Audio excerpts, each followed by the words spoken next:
নমস্কার বন্ধুরা, শিল্পী উইথ শুভ চ্যানেলে আপনাদের স্বাগত। আমি আবারও চলে এসেছি একটি রেসিপি ভিডিও নিয়ে। আজকে আপনাদের সাথে শেয়ার করব চিতল মাছের মুইঠা। তা কিভাবে বানিয়েছি আমি চিতল মাছের মুইঠা, তা ফলো করুন স্টেপ বাই স্টেপ, তাহলেই বুঝতে পারবেন। সম্পূর্ণ ভিডিওটা আপনারা দেখবেন। 1.5 কিলো চিতল মাছ এনেছিল, তার থেকে পেটিগুলো রান্না করেছি আর গাদাগুলো দিয়ে আমি মুইঠা তৈরি করব। আর 2 পিস ছিল পেটি গাদা সমেত, সেটাও আমি এখানে দিয়ে দিলাম। মাছগুলো একটি ধারালো চামচ দিয়ে আমি কাটা থেকে শুধু মাছগুলো ছাড়িয়ে নিলাম। এখন এর মধ্যে দিয়ে দেব আমি আদা পরিমাণ মতো 1 চামচ দিয়েছি বাটা, আর রসুন থেতো করে দিয়েছি 1 চামচ পরিমাণ মতো, আর একটি ডিম দিয়েছি, আর নুন স্বাদ অনুযায়ী। তারপর কড়াইয়ে জল দিয়ে জলটা একটু ভালোভাবে ফুটিয়ে এর মধ্যে দিয়ে দিলাম। এই দেখুন বড়ার মতো আমি ছেড়ে দিচ্ছি। আর কেউ একটু মুইঠার মতো তৈরি করতে পারেন, তবে আমি এটা রাত্রিবেলায় কাটা ছাড়িয়ে ফ্রিজে রেখে দিয়েছিলাম, একটু মানে জল জল ভাব হয়েছিল, তার জন্যই আমি এভাবে ছেড়েছি। আর দেখুন সেদ্ধ হয়ে গেছে। এখন আমি এগুলো নামিয়ে নেব। নামিয়ে দেখুন আমি ভালোভাবে এগুলো পিস পিস করে নিয়েছি। ও একটা বড়ার মতো ছেড়েছি, সেটা 2 পিস করেছি। এখন এগুলো ভেজেও নেওয়া যায় আর না ভেজেও করা যায়। আমি আজকে এটা ভাজবো না, আমি মশলার সাথে ভালোভাবে কষিয়ে নেব। আমি একই জিনিস নানান রকমভাবে ট্রাই করি, যার জন্য আজকে আমি ভেজে নিইনি।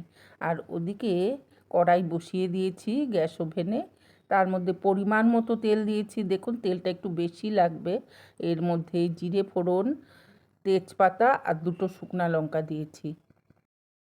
ফোড়ন থেকে খুব সুন্দর একটা গন্ধ বেরিয়ে আসলে তারপর আমি এর মধ্যে দিয়ে দিলাম ওই যে পেস্ট করে রেখেছিলাম মশলাগুলো, সেগুলো দিয়ে দিয়েছি। কি কি ছিল তার মধ্যে?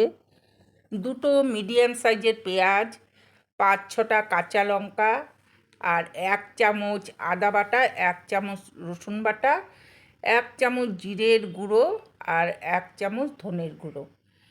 এর মধ্যে ভালোভাবে দিয়ে আমি পেস্ট করে নিয়েছি একসাথে, এগুলো দিয়ে দিয়েছি।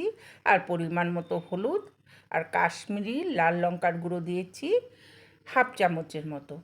তারপর দেখুন মশলাটা আগে ভালোভাবে কষিয়ে নিয়েছি, যাতে কোনো রকম কাঁচা গন্ধ না থাকে। ভালোভাবে কষানো হয়ে গেছে।